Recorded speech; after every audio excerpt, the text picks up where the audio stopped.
That's a lucky day for me. Good morning, everyone. Good morning. This month we're looking at how it's all good in the neighborhood. And it's all good in the neighborhood because we are in the neighborhood and everything in our world is good. So there's that declaration of truth, right?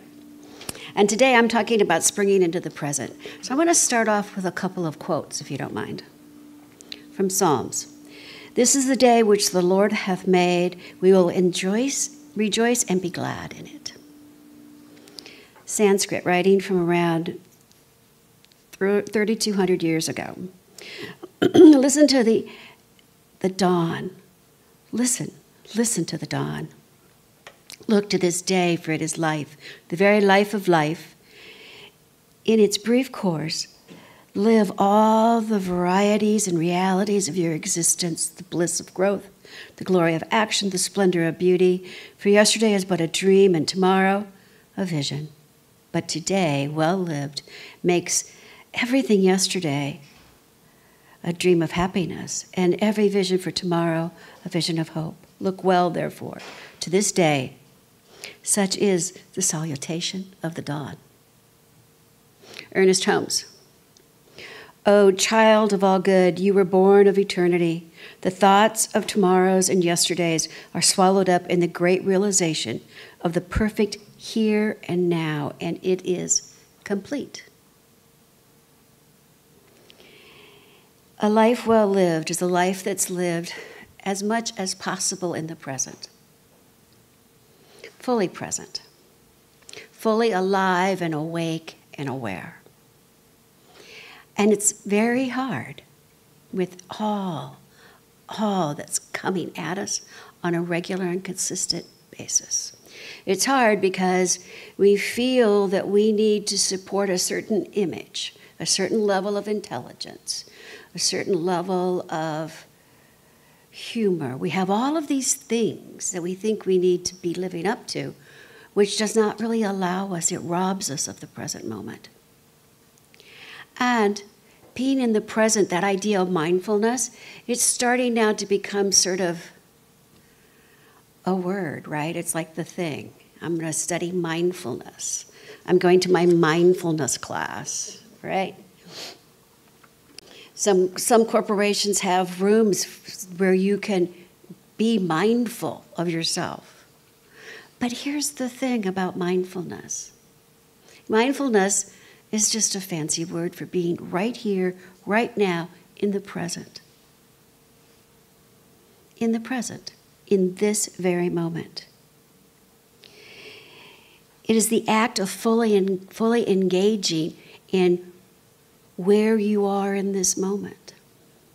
How many of us know people, because we would never do this, how many of us know people that before you finish your sentence, they're already telling you what they're going to tell you because they have not been listening to more than the first couple of words, right? They're on to, let me give you some advice. Let me tell you this. Let me share this. In the past, it's hard to be in the present moment. It's difficult, I would say, just to really intently listen to someone, especially when you know they haven't been listening to you, right? But it starts with each and every one of us. It starts with being present because it enhances the clarity. It expands our focus. It allows us to better express ourselves. When we just take a moment, when we really listen to someone that's speaking to us, and then allow ourselves not to reply, but to take a breath, to take a beat, and then give them an answer or a response because we have formulated it in that beat, because we were present when they were speaking. That deeper connection is something I believe we all long for, and we each have the capability of starting it right here in the neighborhood. So, how many of you are familiar with the squirrel effect? I'm really familiar with it, okay? I really am, I gotta tell you. So, this could be an example. You're going to go take your car to the wash, and so to get it washed. So you go and you get your car keys. But there's mail on the counter, right? So first, you should go through the mail. Well, maybe I got to get my car washed, so I'm just going to put my mail on the desk, right? You know this, right? You're at the desk, and there's this coffee cup from yesterday. Well, how could I have left that? I'm going to put the coffee cup on the sink. And now that I think about it, if I'm going to the car wash, I might as well go to the mailbox, right? And I've got some notes I need to put stamps on. So now, right, I go look for those notes. I can't find those notes that I wrote. I wonder where I put them. But I do see my sunglasses where they're not supposed to be. The list goes on, right? I mean, you get the picture. And then at the end of the day, you're like, what have I done today? I know I've been really busy, but I have not accomplished one thing I set out to do, and my car still needs to be washed, right? I mean, we all have those days. Here's another squirrel moment. You're having a conversation with someone, and it's a lovely conversation about this, that, and the other thing, and all of a sudden you say, remind me tomorrow, I need to do, he's laughing because, yeah. Remind me tomorrow, I need to do this, this, and that, right? Or wait, stop for a second, I just remembered I got to put the laundry in the dryer, right? I mean, it happens, and it happens to all of us. Anthony? Say this with me. The present is my point of power. Okay, or not. Anyway, say it with me anyway. The present is my point of power. It is our point of power. It is when we are connected. It is when we're fully aware of who and whose we are. When we are in the present, as often as we can be in the present, we are standing in our full power. We're standing on our full glory. And we're sharing that glory with whoever is with us. And if we're alone, we're really sharing the glory, right? I mean, just breathe it in. But so often, we tend to do the following. We're living in the regret of the past. We're being dissatisfied with our present, and we're looking towards the future, right? Can anybody relate to that? Okay, so let's break these down a little bit. Let's talk about this idea of living in the past, mentally living in the past. It's that regret. It's the beating ourselves up. It's the reliving it over and over, revisiting it over and over, thinking that it's going to change, but it's not. All the woulda, coulda, shoulda in the world is not going to make it change. It's just not. And it's important to review the past, to get the wisdom from it, to learn from it.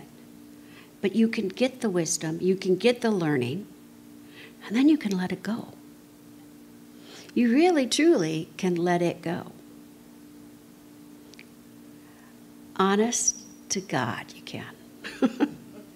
Now, it's not easy because we always want to do our best and be our best.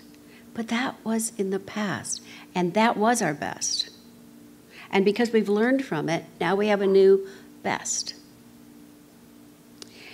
And the one thing I would like all of us to really eliminate from our sentences and our thoughts are, if only. That's my thing, if only. If only I had, if only they had, if only it was, right? If only. Nothing good ever comes after if only, like nothing. Because there is nothing you can do because it's in the past. And that's all I'm going to say about that, because we don't want to live in the past. What we want to do is want to live in the present. But sometimes living in the present is difficult because we're not really happy with the present, right? Try this little exercise on. I invite all of you to close your eyes for a moment. And let's do a mental checklist of all of the wonderful good things in our life. Our homes. Yeah, they could use a little work. Our relationships. Maybe we could use a few more. Our bank account. Great bank account.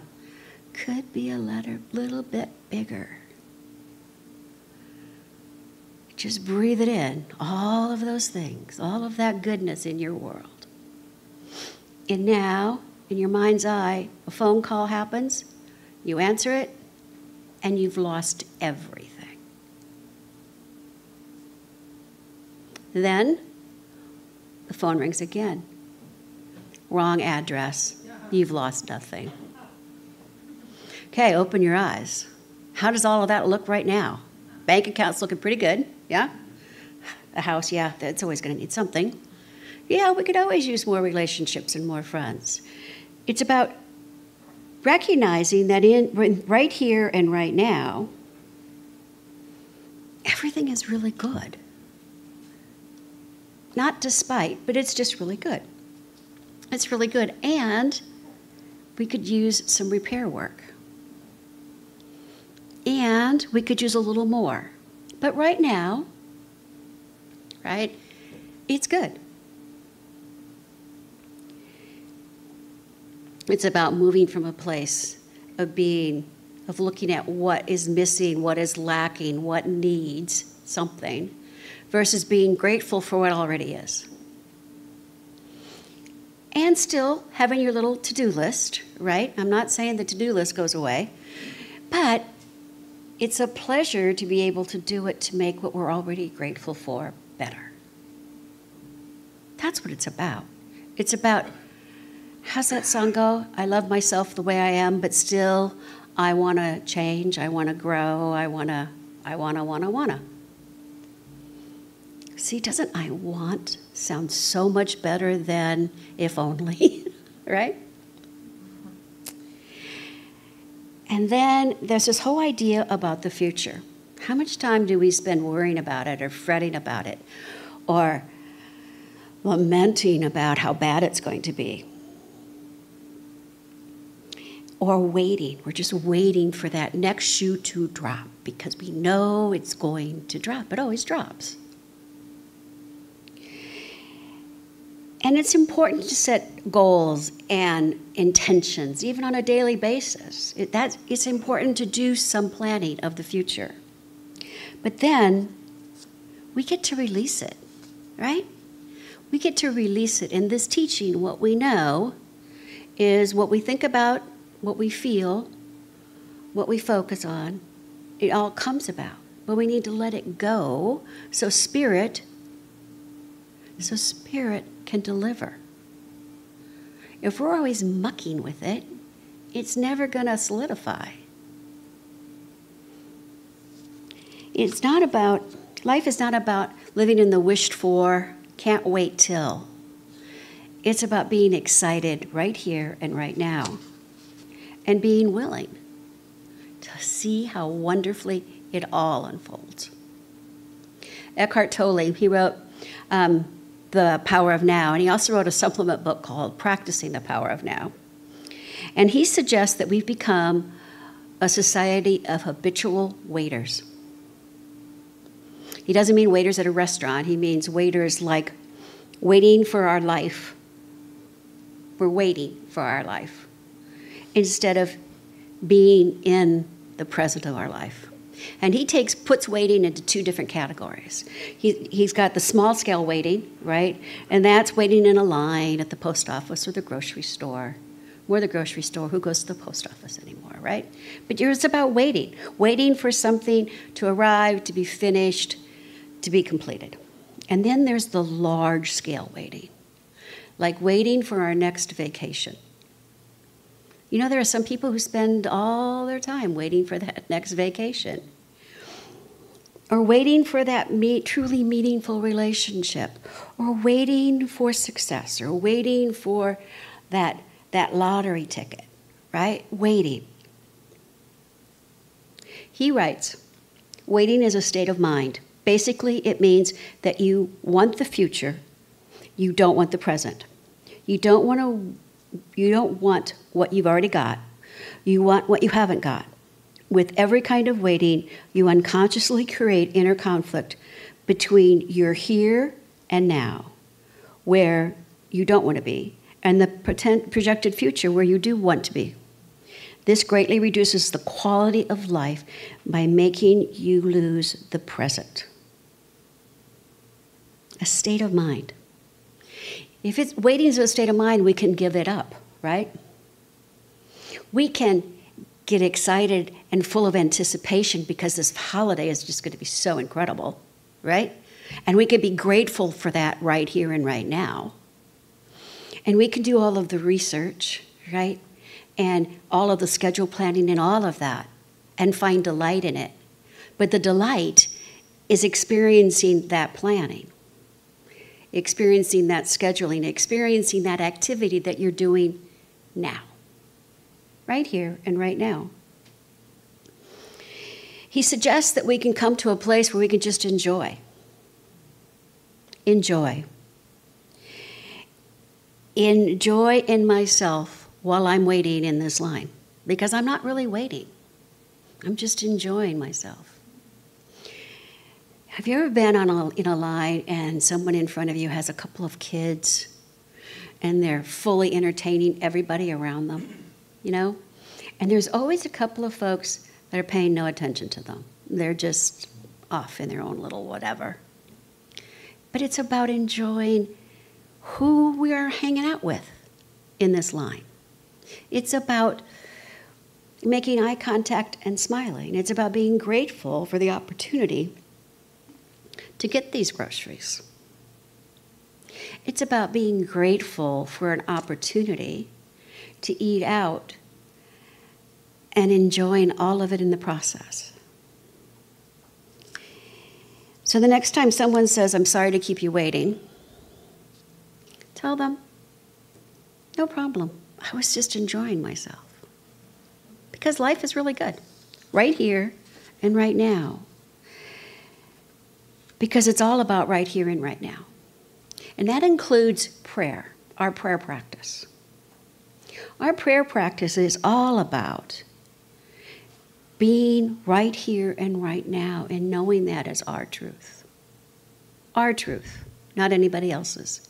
It's about removing all the idea of time and space that tends to occupy us. And when we pray, we're just being fully right here. It's not about I'm hoping. It's about I'm knowing. I'm celebrating. I'm grateful. I, right here and right now, have it. Right here and right now.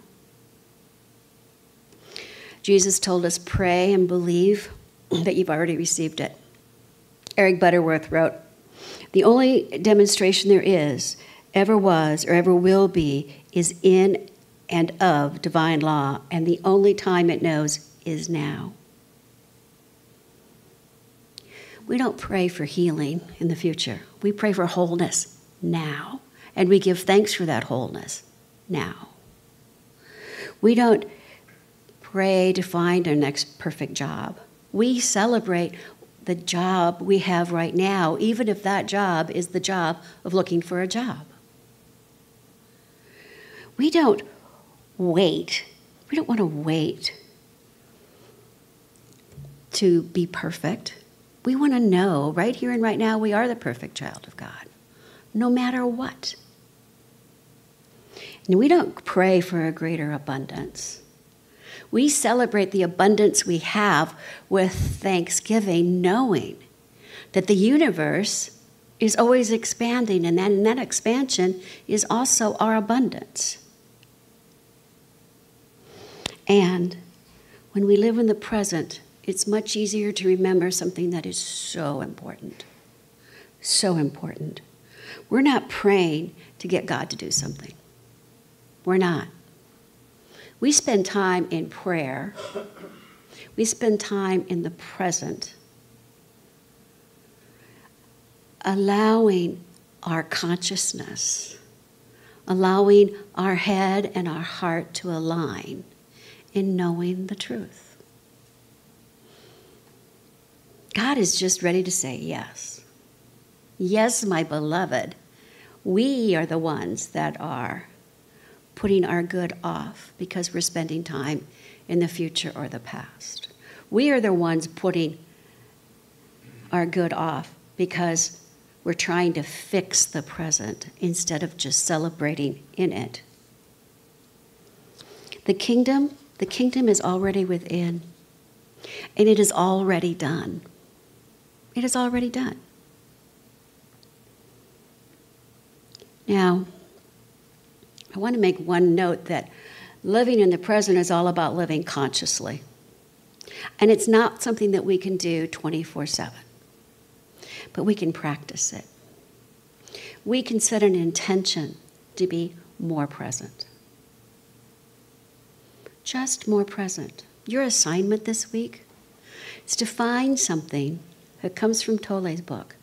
Find something that you do on a regular basis and set an intention to do it consciously. While you're brushing your teeth, notice the taste of the toothbrush. Notice how the bristles feel on your gums. Take a shower. That water, how does it smell? How does it feel when it hits different parts of your body? Find something and turn it into a ritual of being fully present. Because once you do that, it starts to really feel good. And you're practicing. And now you're going to want to be fully present doing something else, like the dishes, maybe. But you get the idea, right? Find something that you do regularly. Be totally present. Be totally present with that for however many seconds or minutes it lasts.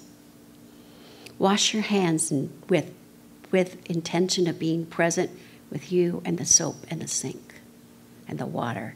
Just something. You got an idea of what you could do consciously every day? Okay, that's important because the present is my point of power. One last slide. Actually, the present is the only point of power. That's it. Say it with me. The present is the only point of power. And that, my friends, is the truth. It's spring. Let's spring into awareness. Let's spring into life. Let's spring into everything good. Namaste.